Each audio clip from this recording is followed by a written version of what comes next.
Sanibonani, ngithanda ukubonga ubhuti uSigwebo Sentambo indlela achaza ngayo ukuthi yena Nontencane noKhuzani ibona abaqale bafika endaweni yesigameko lapho kwalimalela khona umfowethu uSicebi umfakaDlamini owaziwa ngenkosi yamagcokama.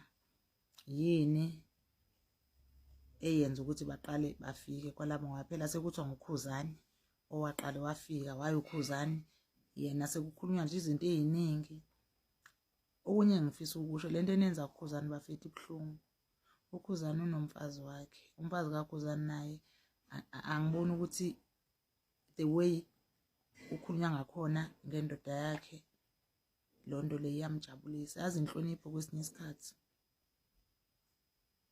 iyasiza kakhulu, especially kubantu besilisa kwabakhala ngokuthi abahlonishwa. Abafazi ukuhlonipha kanjani umfazi wakho ungakwazi ukuhlonipha amanye amadoda?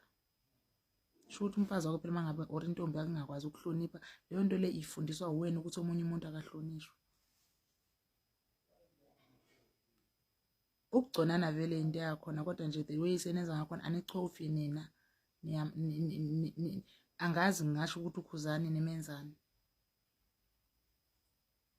Ngisho nje mina ngiyi-Red Nation, akufihliwe ke lokho, but ukuthi sengaze ngikhuluma izinto ezinkulu kangaka nje nizikhuluma the worst part niyazi ukuthi u-social media ukholwa noma yini. Nithi uKhuzani na azizwe kanjani, umfazi wakhe umndeni wakhe uzizwe kanjani? Ngeke bafethu ezinye izinto nje noma ngabe sekuthi uyawafuna ama-likes uyawafuna ama-followers ungawafuni ngale ndlela. Umuntu uKhuzani nawe unenhliziyo, unenhliziyo.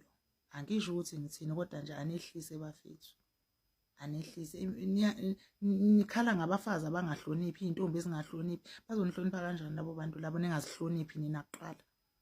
Sho ukuthi intombi yakho phela ifundiswa uwena ukuthi umuntu akahlonishwe, wena ubusulindele ukuthi ikuhloniphe. Hayi ngeke bafethu, yabo le nenza kuleya mfethu liyana, hayi ngeke. Seningamane nje nisho nithi ngiyakuthanda ukukhuluma kodwa nje mangabe singaKhuzani, hayi ngeke bafethu. Ayikho nje lento eniyenzayo.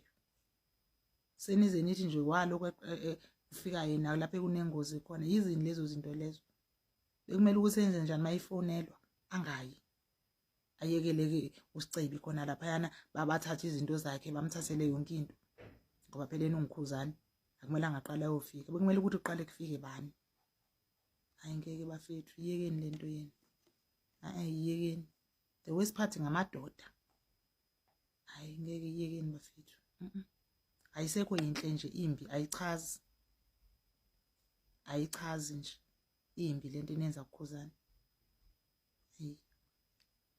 Ibeka kahle kakhulu-ke intokazi ibhincakazi or ibhincakazi lapha ku-TikTok inama-followers more than 100,000. Umuntu nje uthanda umaskandi impilo yakhe yonke uyakuveza-ke naye ukuthi cha yena ule-Red Nation kodwa ukhuza abantu abangafuni ukukhula, abangafuni ukubona into enhle uma yenziwa omunye umuntu-ke. Siyakubonga-ke lokho-ke kwamanye ama-Red Nation ayi-understandayo-ke i-game ukuthi-ke ihambe ibe ne-limit igame yokungcweka noma isidingo singekho. Ama-video amaningi esiwenzile ngoKhuzani siwenzile-ke ngabantu-ke abangenzi kahle. Maningi ama-Red Nation avelile nkosi yami, maningi ayikhuza nje into eyenziwa abanye abantu ukuthi kahle bafethu ngamatshe lokho senikwenza nifuna ukwenzani. But ngiya-understanda mina ukuthi abanye abantu-ke each and everything ebuhlungu yenzakalile khona abantu abathola ihlaya, bathola ukuseklisha iy'ko ngezinto esuke zenzeka. Sebejwayele nje ukuthi uma kunento enhle eyenzakalayo eyenziwa uKhuzani befuna ukufaka unyawo ledada.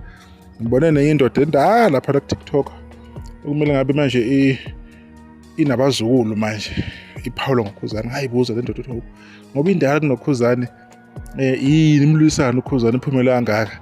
Usethatha lezi zinto zako-Facebook la mahlaya yenziwa ama-2K laphana ngoba asuke eyidelela nawo, asuke ebhorekile nawo usuyayithatha uyayiposta. So kuba kuningi-ke kodwa uKhuzani kumele akwazi nengihlale ngusho mina uKhuzani uphiwe, uKhuzani waphathiswa lento ikuye iyona nto okumele i-understand. Angeke bemthande bonke abantu and futhi ngiyazi ukuthi-ke akakulweli ukuthi bemthande bonke abantu.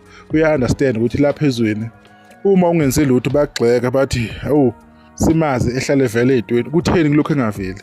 Uma esevela hawu basevela kangaka usengakhona kulowo muzi loyo. So uma ungaya ngabantu entweni oyenzayo ayike uzofika endawo. And kumavidiyo adlulile ngishilo ngathi abantu or izisho asikhonkothi imoto emile zikhonkotha imoto ehambayo ngoba suke ziyigijimisa and futhi ziyayichamela emile. So ilokho into kumele beku-understand. So uma sibona izinto enjengalezi akusihluphi thina siya-understand, sibuka nje amandla aphiwe wona uKhuzani ukuthi ishuthi lensizwa isazophila, ushuthi lensizwa kuningi esazokwenza okuhle endimini kaMaskandi nasempilweni nje jikelele. Abantu basendaweni yangakubo enkandla ushuthi kumele bejabula kakhulu ukuthi bathola umuntu la oyisibusiso nje ezweni. Mina ngiyohleleke imininga lonke udumo uKhuzani alifanele ngoba ngiyazi ngibonile lapha suka khona yonke iminyaka efike kuze kube manje. Ngiyabaza umzima, ngiya-understanda na ukuthi kunzima ukulahlekelwa ilunga lomndeni. Uyakwazi ukuthi ubuhlungu kanjani. Wesike ulahlekelwe umuntu odumile kanje kubuhlungu kakhulu, kuba angazi times 4 ubuhlungu. So asikho-ke lapho-ke sexoliseke nonkanta nje bekuzovezeka lokho ukuthi yena sibonge nje kubantu-ke abayibona nje into nje engesikhona ukukhula esiyenzayo singabalandeli besibuyise endleleni bekhulume nje iqiniso. Lento ayisiye ngoqhawe, nami ngihlele ngisho ayisikhona ngoqhawe and bayabona bawenza la mavidiyo ukuthi abahlekisi abayitholi support kumele i-support kumele bayithole yokudelela. So inkinga abanayo leyo. Usually uma bekhuluma ngoKhuzani bayazi ukuthi ama-account abayakhula and bayawathola ama-support azobe baxhasa ekudeleni uKhuzani, but this time around bayabona ukuthi amahlaya abo abahlekisi. Si-understand ukuthi ama-account-ke kumele akhule ngane zakwethu. O-Facebook Meta kumele abhadale, o-YouTube o-TikTok kumele akhule ama-account ukuze kusasa uma ningene ko-live nithole-ke ama-gift-ke laphana. Kodwa-ke nankinga siyabonga kakhulu kule ntokazi ubhincakazi nisahle sodwa nokuzana.